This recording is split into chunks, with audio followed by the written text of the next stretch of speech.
El sol caia con fuerza sobre la tierra de Gaza.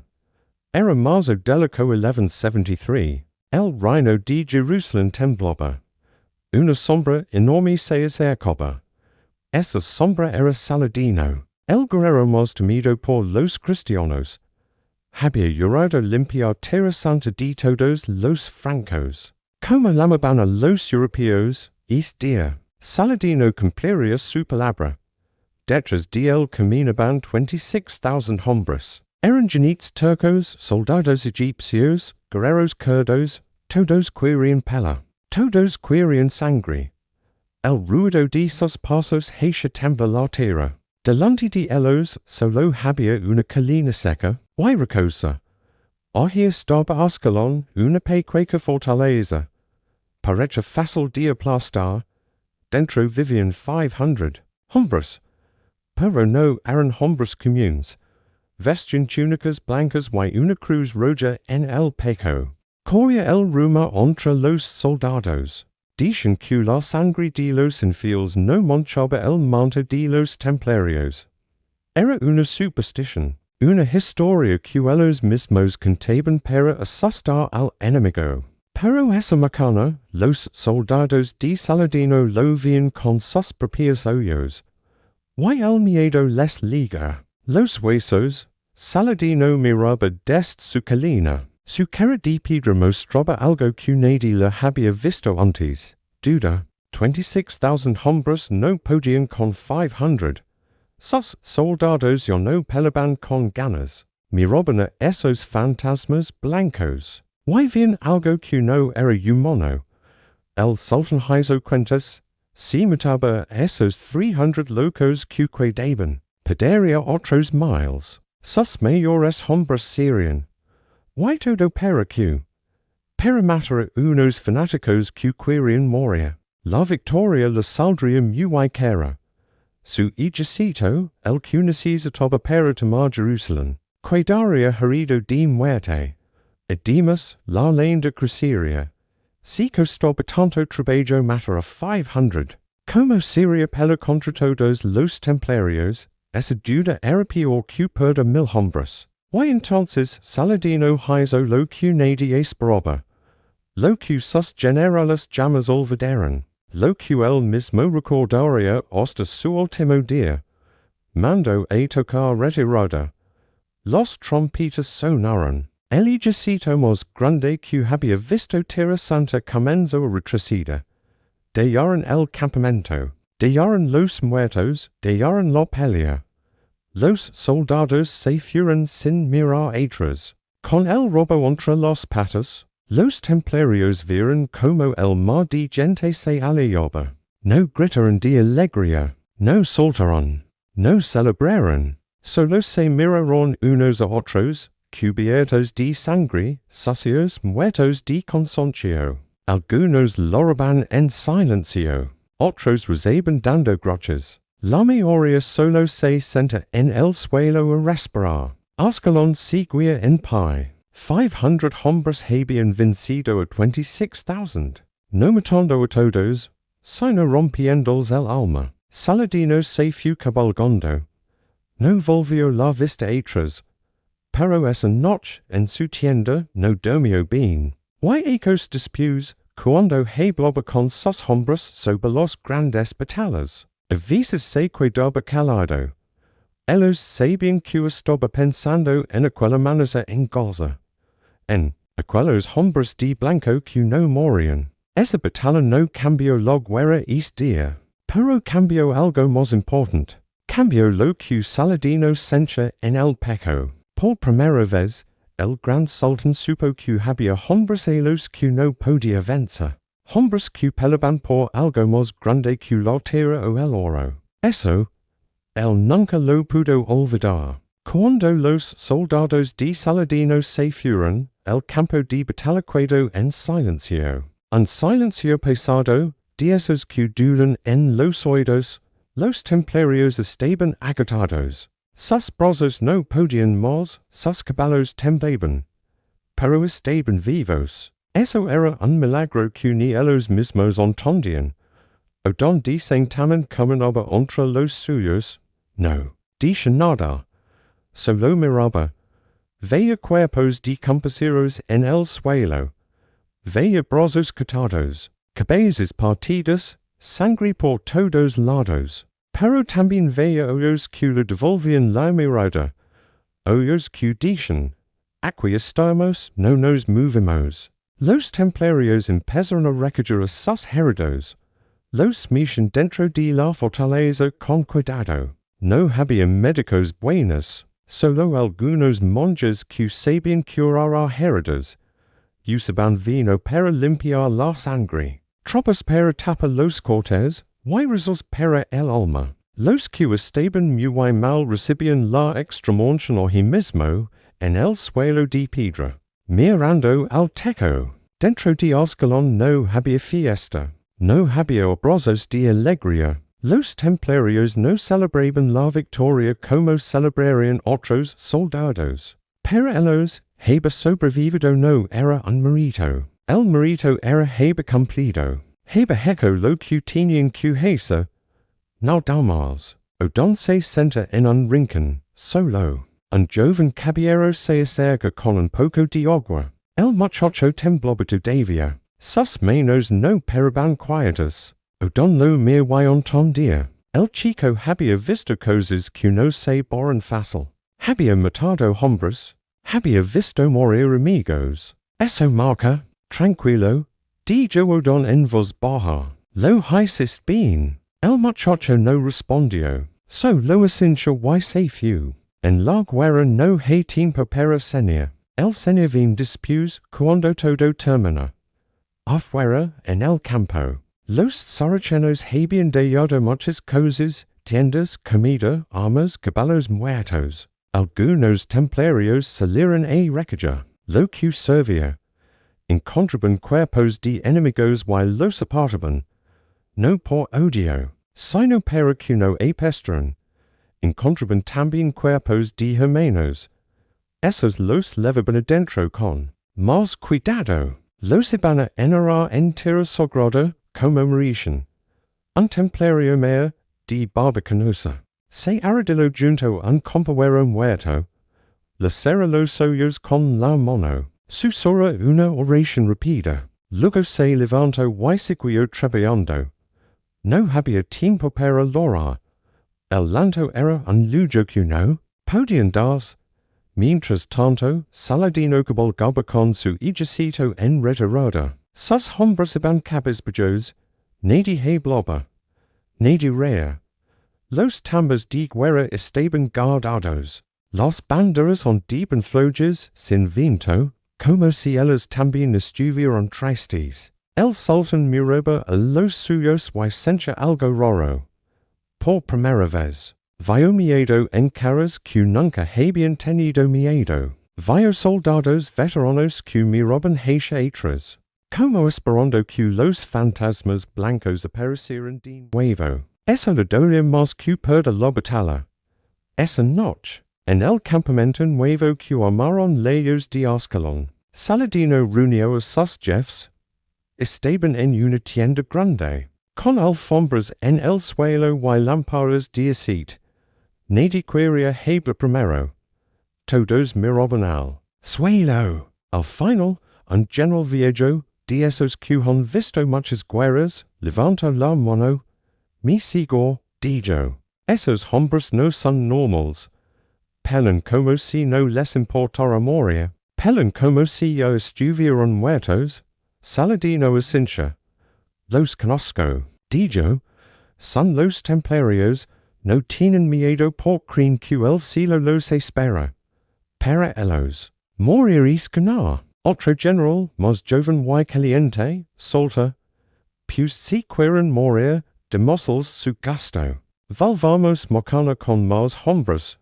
Los aplastamos de una vez. Saladino negó con la cabeza. No entiendes, dijo. Si volvemos, mataremos a 300. Pero perderemos 3,000. Why los 3,000 que cuidan vivieron con miedo?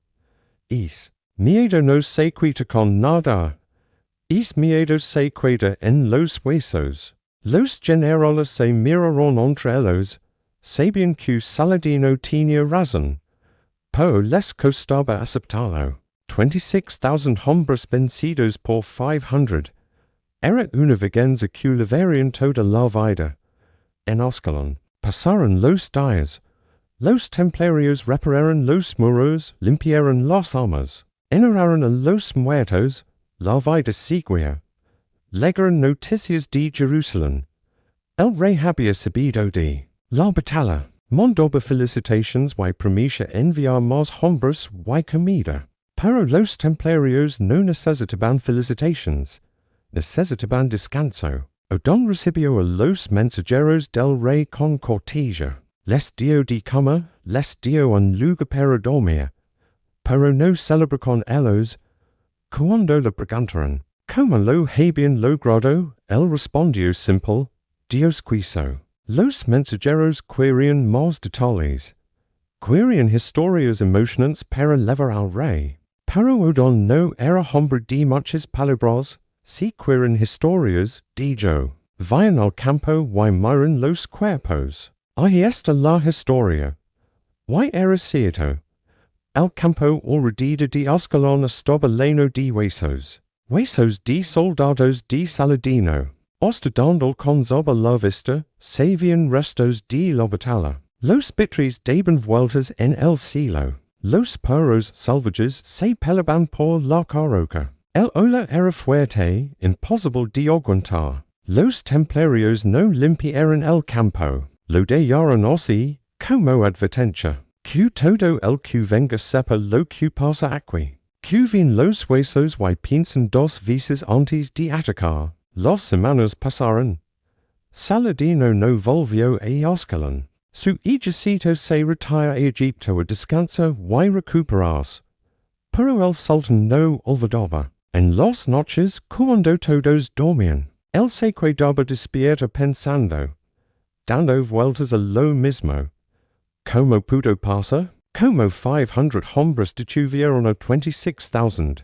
No era posible. No era lógico.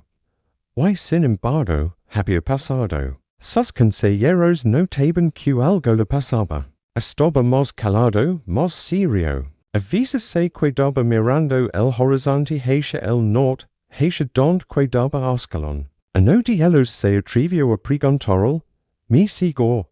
¿En qué piensas? Saladino tardó en responder. Al final dijo, pienso en esos hombres de blanco. Pienso en cómo peleaban. Pienso en cómo miraban. No miraban como hombres que quieren viva. Miraban como hombres que saben dónde van a después de morir.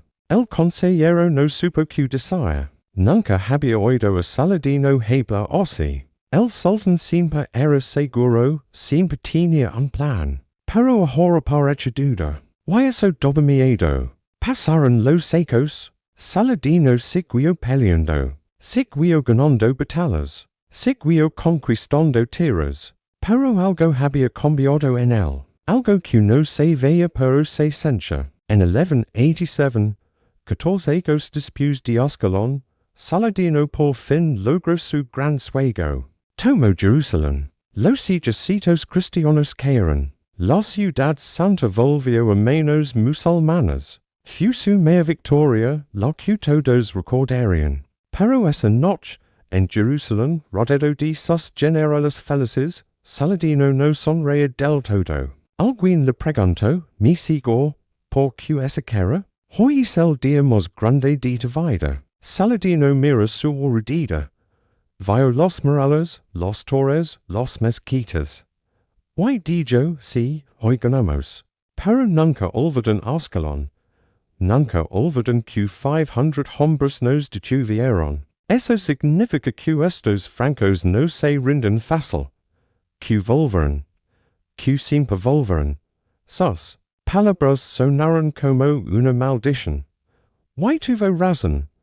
Los cristianos volvieron una y otra vez. Los cruzados no terminaron con Jerusalén. Duraron años, décadas. Y los templarios siguieron peleando, siempre peleando hasta el final. Pero esa historia de Ascalón, la de los 500 contra 26,000, se cantoba en todas los tabernas de Europa, se cantoba en los castillos, en los iglesias, en los plazas. Los niños crecen escuchando como sus abuelos habían parado al gran Saladino. Why eso les daba fuerza para seguir? Los viejos templarios que pelearon este día, los que sobrevivieron, no hablaban mucho del tema. Pero ellos solo habían hecho su trabajo. Pero cuando alguien joven les preguntaba, miraban al horizonte y decían, este día Dios pelea con nosotros. Este día el cielo bajó a la tierra. Why los jóvenes se quedaban callados, imaginando como sería eso. Veré Dios peleando a tu lado. The que la muerte no importa. The que 500 puden más que 26,000.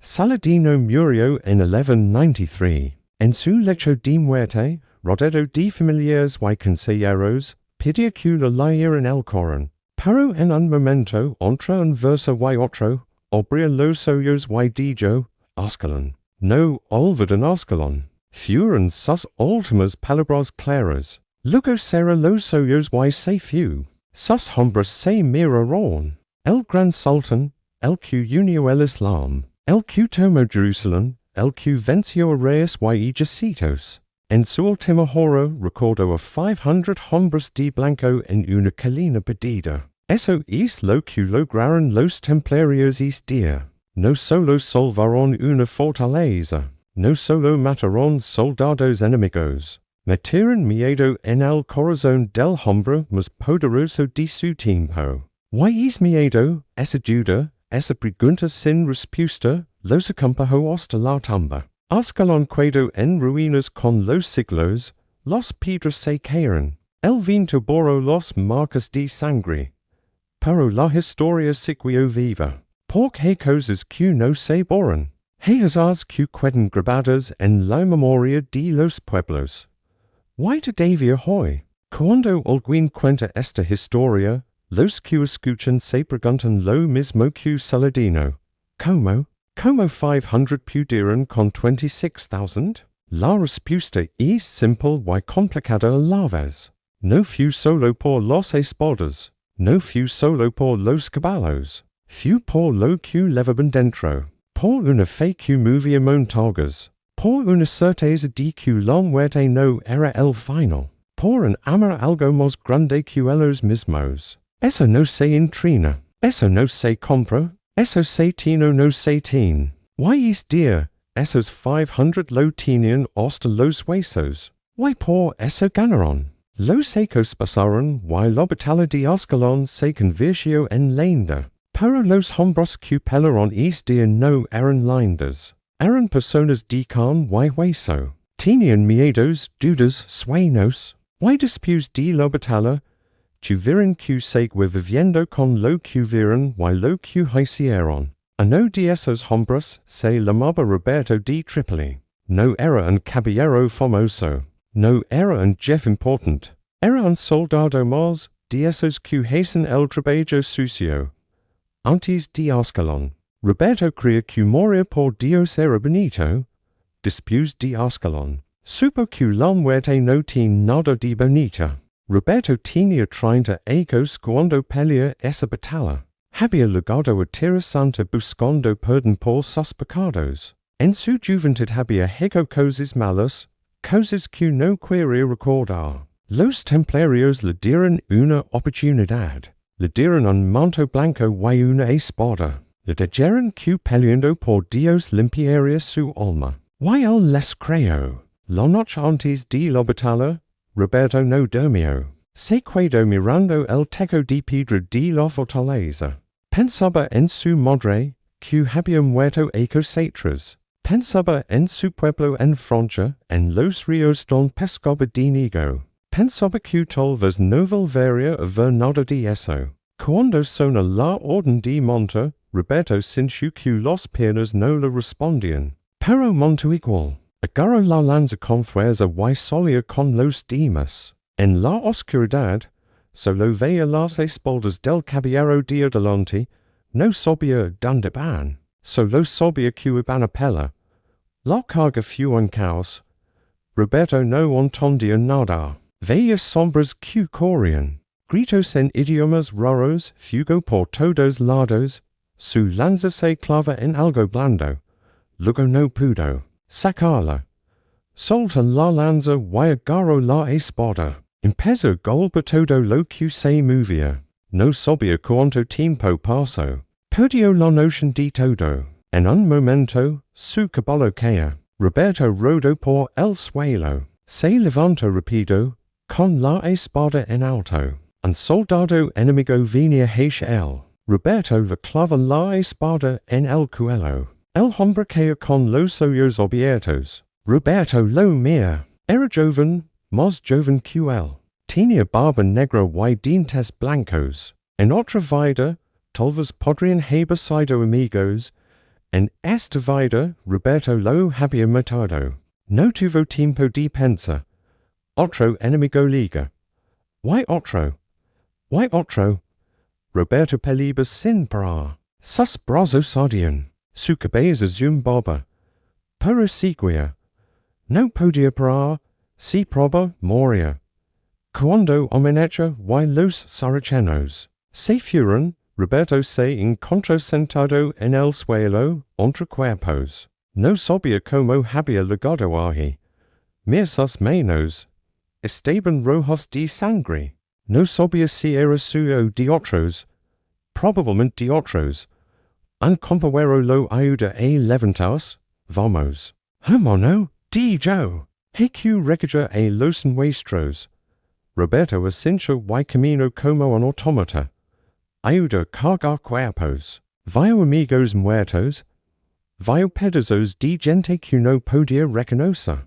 Vio cosas que no quería ver. Esa noche, en la fortaleza, Roberto no pudo comer. Le ofrecieron pan y carne, pero su estómago se traba. Bebió un poco de agua y se sentó en una esquina. Los demás hablaban en voz baja. Algunos reían. Roberto no entendía cómo podían reír. Un templario viejo se sentó a su lado. Se llamaba Mateo. Tenía 60 años y había peleado en más batallas de los que podía recordar. Te entiendo, dijo Mateo sin mirarlo.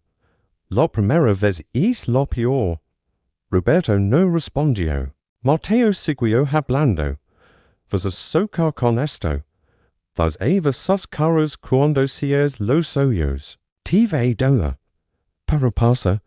Con el tiempo, dulminos, preguntó Roberto con voz ronca. Dulminos, dijo Mateo. Pero no se olvida. No hay que olvidar. Si olvidas, te conviertes en bestia. Hay que recordar para seguir siendo hombre. Roberto guardó silencio. Esa noche no durmió. Cuando cerraba los ojos, veía al muchacho de barba negra. Veía sus ojos abiertos. Veía la sangre en su cuello. Pasaron las semanas.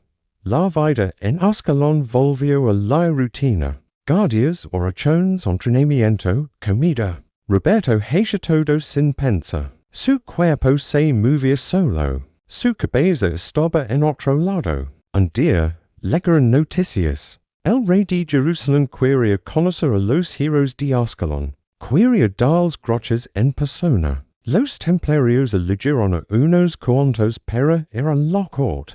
Roberto fue uno de ellos. No sabía por qué.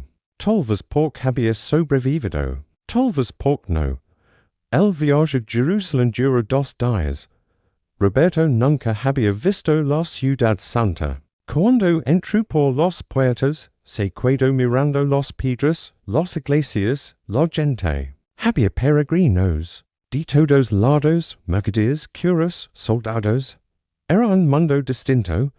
En el palacio del rey. Todo era lujo. Alfombras gruesas, paredes pintadas, platos de plata. Roberto se sentía fuera de lugar con su túnica gastada y sus manos ásperas. Los cortesanos los miraban con curiosidad. Algunos ciegos ricos se acercaron a preguntar por la batalla. Cuéntanos, bien caballero, dijo uno con voz melosa. ¿Cómo es pelear contra miles de infieles? Roberto lo mira. Vio sus menos limpias, sus ropas finas, su panza di hombre que nunca había peledo. Y sin su algo fio por dentro. No supo que desire. Otro templario hablo por él. El rey los recibió en una sola grande. Estaba sentado en un trono alto, con una corona que brillaba. A su lado había obispos y nobles. Todos querían ver a los heroes. El rey habló bonito. Dijo que era un ejemplo para todos. Dijo que Dios los había bendecido. Dijo que tendrían recompensas. Los templarios escucharon en silencio. Cuando el rey terminó, todos aplaudieron. Roberto sintió ganas de irse. Después de la ceremonia, un obispo se acerca a hablar con ellos. Los bendijo uno por uno. Cuando llegó Roberto, puso la mano en su cabeza y dijo: Hijo mío, has hecho un gran trabajo para Dios. Tu alma está limpia. Roberto pensa en el muchacho de barba negra. Pensa en sus manos líneas de sangre. Limpia. Pensa. No se siente limpio. Se siente sucio. Muy sucio. Volvieron a Ascalón. La vida siguió. Roberto aprendía a vivir con sus fantasmas. A veces se iba con la batalla. A veces se disputaba sudando. A veces lo robaba sin saber por qué. Pero seguía. Un día, ecos después, liga un mensajero. Traía noticias de Francia. La madre de Roberto había muerto tiempo atrás, eso yo lo sabía. Pero el mensajero traía algo más. Una carta de su hermana, la única familia que la cuidaba. Roberto no sabía leer. Un cura le leía la carta. Su hermana le contaba que el pueblo estaba igual, que los campos daban poco, que ella estaba vieja. Y le preguntaba: ¿Cuándo vuelves? Roberto se quedó calado. El cura le devolvía la carta. Vos a responder. Preguntó. Roberto negó con la cabeza. Guardó la carta en su ropa, cerca del pecho. Esa noche la leía muchas veces. Aunque no entendía las letras. Pasaba los dedos por el papel, como si pudiera cenar las palabras. Nunca respondió. Nunca volvió a Francia. Siguió en Tierra Santa, peleando, rezando, matando. Hasta que un día, en otra batalla, una flecha le entró por el cuello. Caía del caballo y mira al cielo. Vio nubes blancas. Pensa en el muchacho de barba negra. Pensa que tal vez lo encontraría al otro lado. ¿Y será los hoyos? Los templarios que lo recogieron dijeron que murió en paz. Que su cara estaba tranquila. Que parecía que dormía. Lo enterraron en una fosa común, con otros 30 hermanos. Sin lápida, sin nombre, sin nada. Pero alguien guardó la carta de su hermana. Pasa de mano en mano entre los templarios. Unos dicen que daba mala suerte. Otros dicen que recordaba que eran humanos. La carta se perdió con el tiempo, como todo se pierde. La historia de Roberto no está en los libros. Nadie escribía sobre él. No era importante para los reyes ni para los papas. Era solo un hombre que mató y murió, como tantos otros. Pero su historia importa. Porque los que pelearon en Ascalón no eran ángeles.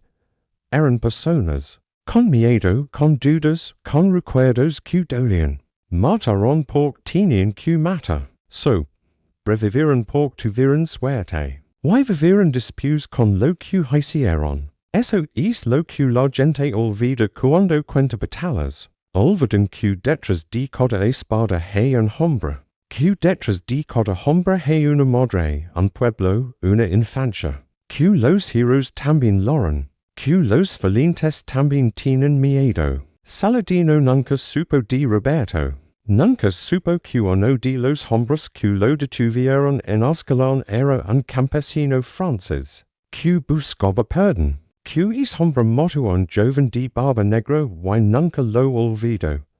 Que llevaba una carta de su hermana cerca del corazón. Pero tal vez, en algún lugar las almas de todos ellos se encontraron. El soldado di Saladino y el templario Roberto. El que murió joven y el que moto. Tolvas ohi. En es encuentro se perdonaron.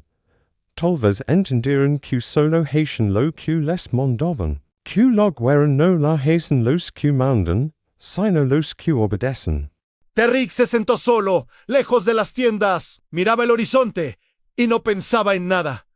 Un compañero se acercó. Era Mayoere, con canas en la barba. Se sentó a su lado sin decir nada. Después de un rato, el viejo habló. Ante vi correr anoche. Tarik sintió vergüenza.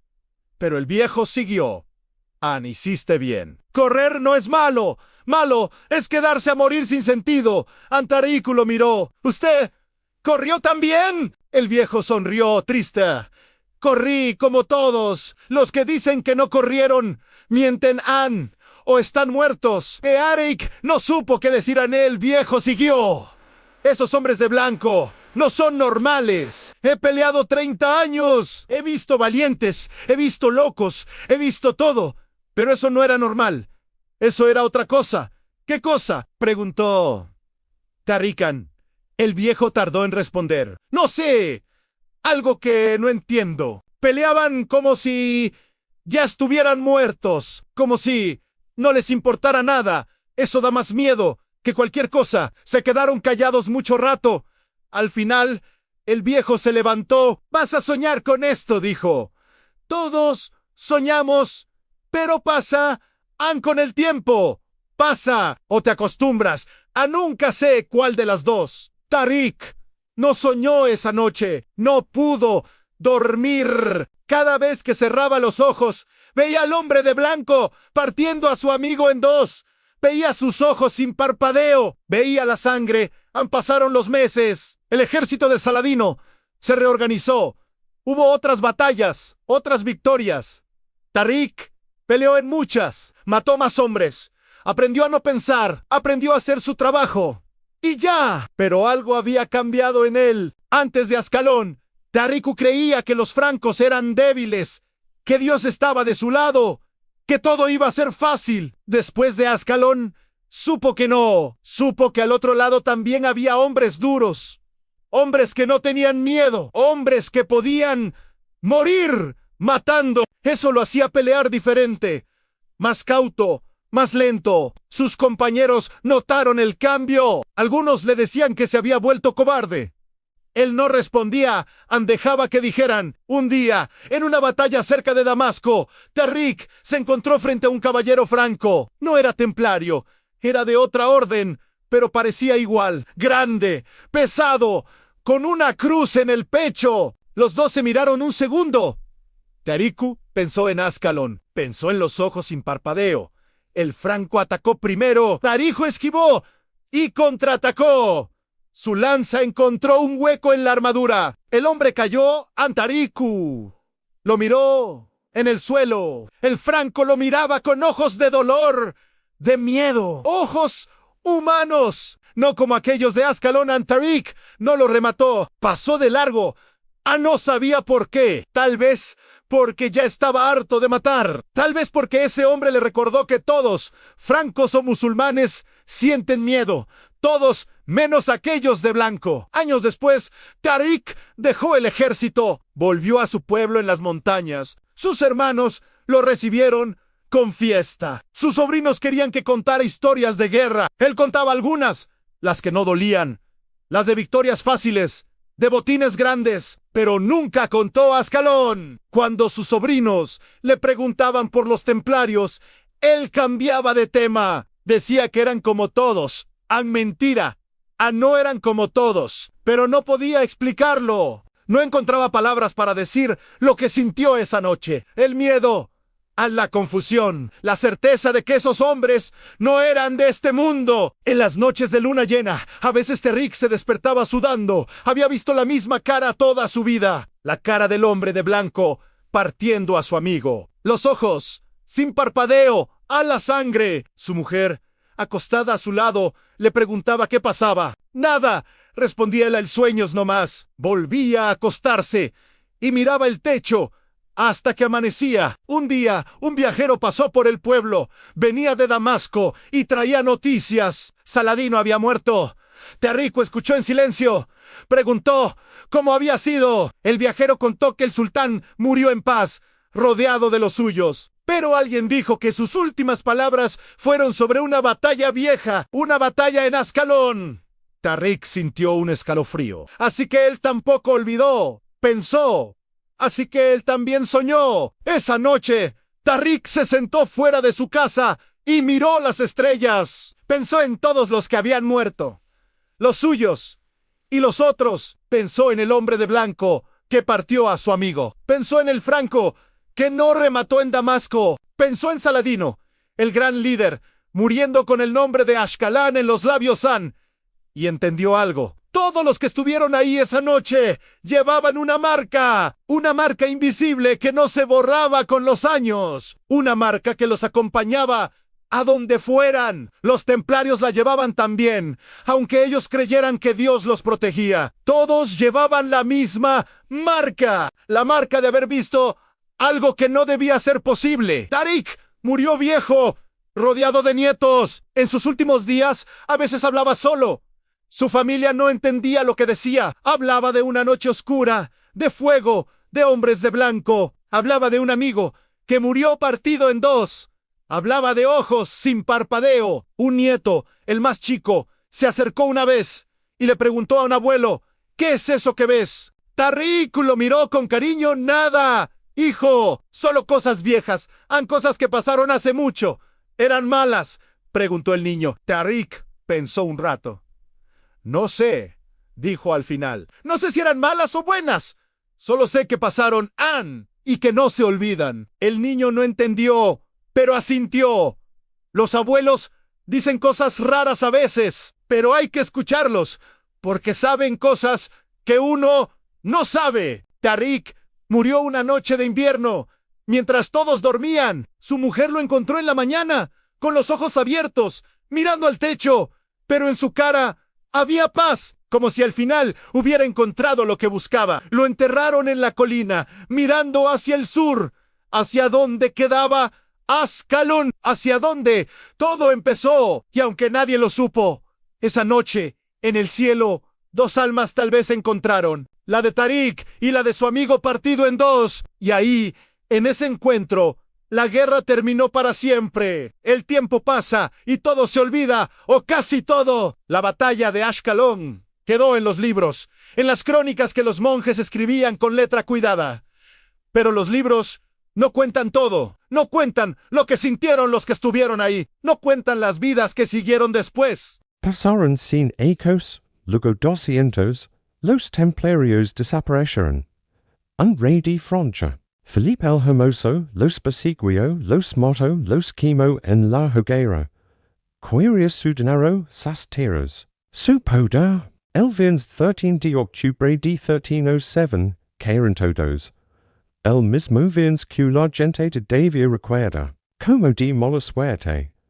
El último gran mestre de los templarios se llamaba Jacques de Molay. Cuando lo quemaron vivo en París, frente a la catedral de Notre Dame, pidió que lo miraran hacia la iglesia. Y murió mirando a Dios, como habían muerto tantos de sus hermanos antes. Pero la historia de Ascalón no murió con ellos. Siguió viva en los cuentos que los madres contaban a sus hijos. Siguió viva en las tabernas, donde los viejos soldados hablaban de lo que habían oído. Siguió viva en los monasterios, donde los frailes copiaban una y otra vez las mismas historias. En un pueblo pequeño de Francia, a muchos ecos de camino de Tierra Santa, vivía un niño llamado Pierre. Su abuelo había sido soldado.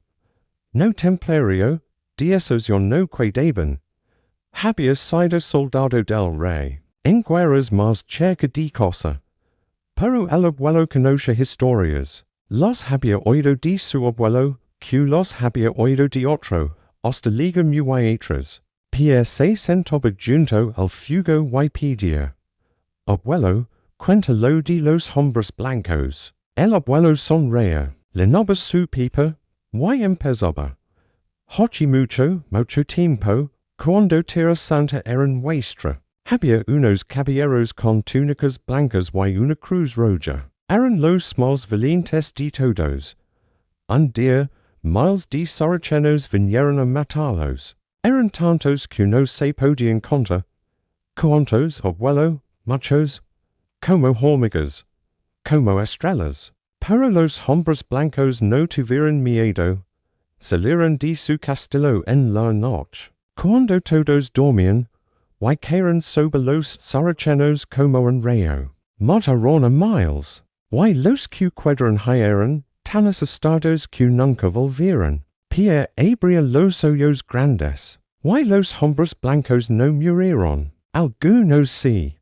Ay yo. Pero los que vivieron siguieron peleando. Hasta que un mal rey los mató aquí, en Francia. Los quemó vivos. Pero dicen que sus almas no murieron. Dicen que todavía andan por ahí, cuidando los caminos, ayudando a los buenos. Pierre se quedaba pensando. A veces soñaba con hombres blancos que volaban sobre caballos. Otras veces soñaba que él mismo era uno de ellos, con espada y cruz, peleando contra miles. Cuando Pierre creció, se hizo herrero. No fue soldado, no fue monje. Hizo herreros arados, rujos para ventanas. Pero nunca olvidó las historias de su abuelo. Los contaba sus hijos igual que se los habían contado él. Y así, de boca en boca, la historia liga ellos, liga otros pueblos, otras regions, otros países.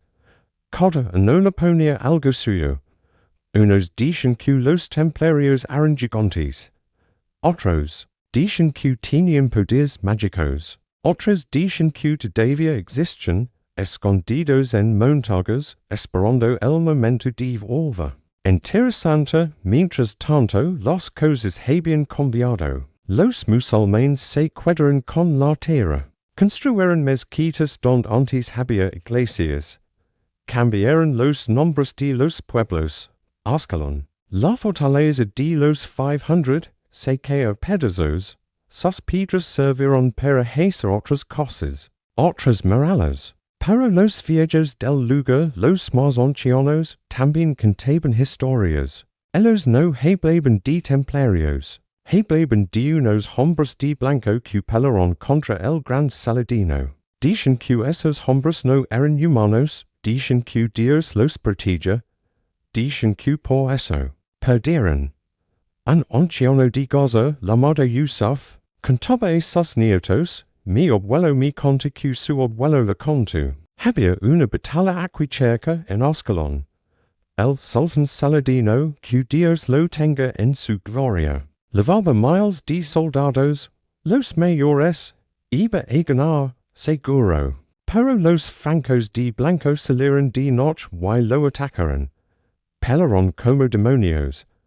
Mataron a muchos.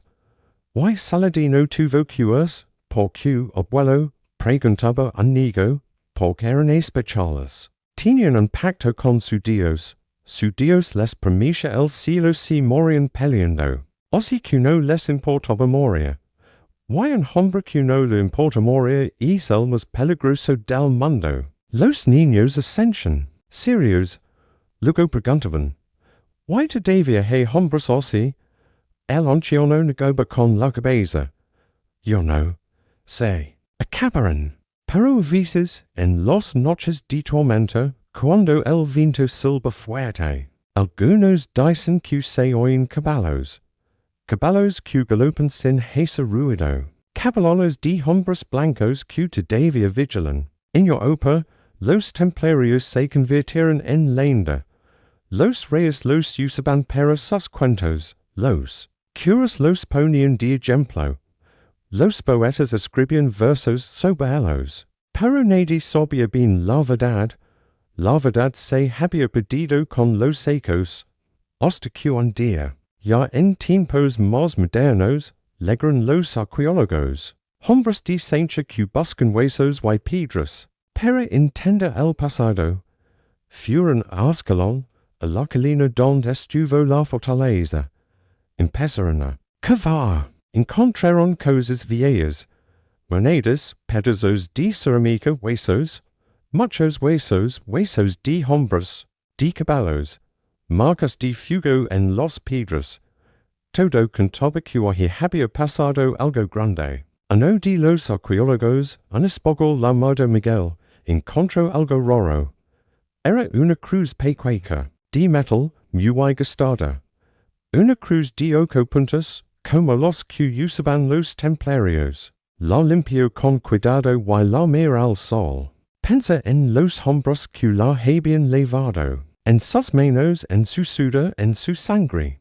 Pensa en lo que habrían sentido esa noche cuando salieron a pelear contra Miles. Pensa en su miedo, en su valor, en su fe. Guardó la cruz en una bolsa y siguió trabajando. Esa noche, en su tienda, la miró otra vez. No era gran cosa. Un pedazo de metal viejo. Pero para él valía más que todo el oro del mundo. Alguien la leva, pensa. Alguien la perdió o la dejó cuando lo mataron. Y alguien tuvo madre, tuvo padre, tuvo sueños. Y ahora solo queda esto. Miguel guardó la cruz y se la leva a spapa. Hoy está en un museo, detrás de un vidrio. La gente pasa y mira. Algunos leen el cartelito que dice Cruz Templaria, siglo XII, encontrada en Ascalon. Y siguen de largo.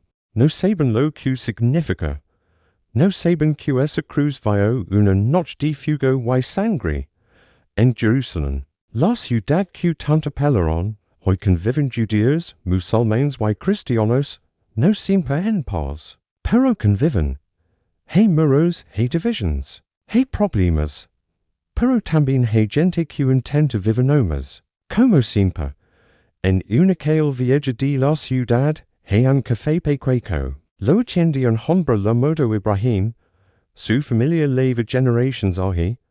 Serve té, café, dulces. A veces los turistas le preguntan por la historia. Él cuenta lo que sabe.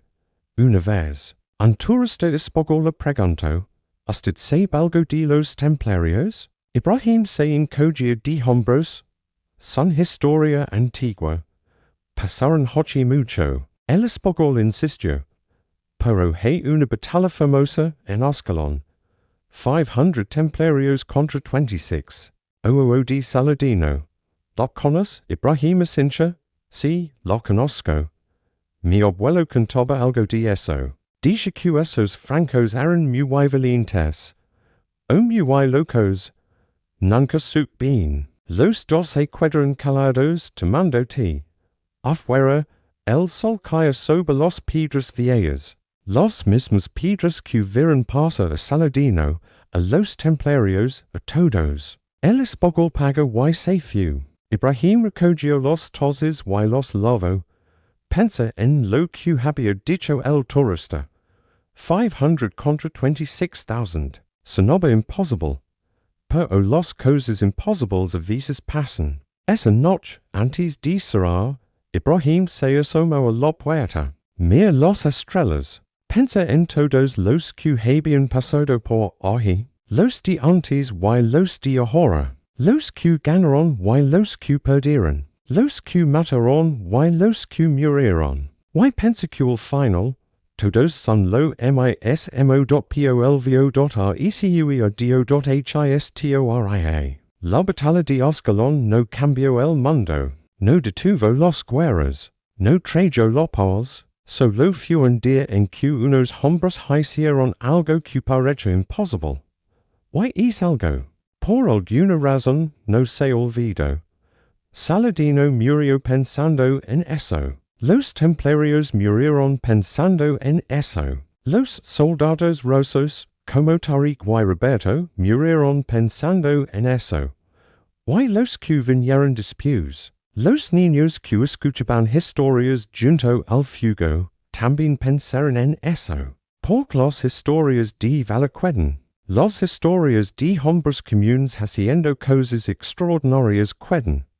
Y aunque pasan los siglos, aunque se caigan las piedras, aunque se pierden las cruces, las historias siguen. Hoy, si alguien va a Gaza, A la colina donde estuvo Ascalon, solo encuentra tierra y piedras. Nada especial.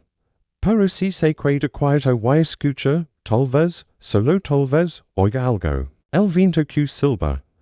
O el eco leono de un galope. O tal vez no. Tal vez solo si el viento. Pero los que saben, los que han oído las historias, prefieren pensar que no. Prefieren pensar que allí, en esa colina, todavía algo queda. Algo de aquellos 500. Algo de aquella noche. Algo de aquella fe que movía montañas. Y mientras alguien recuerda, la batalla no termina. Mientras alguien cuente la historia. Los templarios siguen vivos. No dican y hueso, pero vivos al fin. Vivos en la memoria. Vivos en las palabras. Vivos en los ojos de los niños que escuchan con la boca abierta. 500 contra 26,000.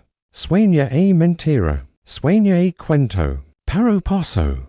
Hombres de verdad, con miedo de verdad, hicieron eso de verdad. Y por eso, mil egos después, todavía se habla de ellos. Eso es lo único que al final queda. No las tierras, no el oro, no el poder. Queda lo que hiciste. Y si lo que hiciste fue grande, si por un día, vives para siempre. Los 500 de Ascalon viven todavía.